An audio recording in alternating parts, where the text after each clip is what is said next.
ഇല്ല, പോയതൊന്നും തിരിച്ചു പിടിക്കാൻ പറ്റുമെന്ന് തോന്നുന്നില്ല. ഞാനൊരുത്തൻ മൂലം എത്ര ജീവിതങ്ങളാണ് പാളിപ്പോയത്. ഇങ്ങനെയൊക്കെ സംഭവിച്ചത് നിന്റെ കുറ്റം കൊണ്ടല്ലോ. പിന്നെ ആരുടെയാണ് കുറ്റം? ജോസിനെ കൊന്നത് കുറ്റമല്ലേ? ഒന്നും എനിക്ക് ഓർമ്മയില്ല. പക്ഷെ ചോരയുടെ പച്ചമണം ഇപ്പോഴും മൂക്കിന്ന് പോയിട്ടില്ല.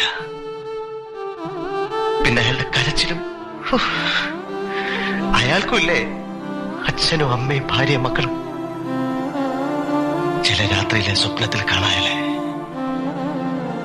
എന്റെ മുഖത്ത് കൈ ചൂണ്ടി പറയും, എന്റെ കുടുംബം തകർത്തു, എന്റെ കുട്ടികളെ അനാഥരാക്കി.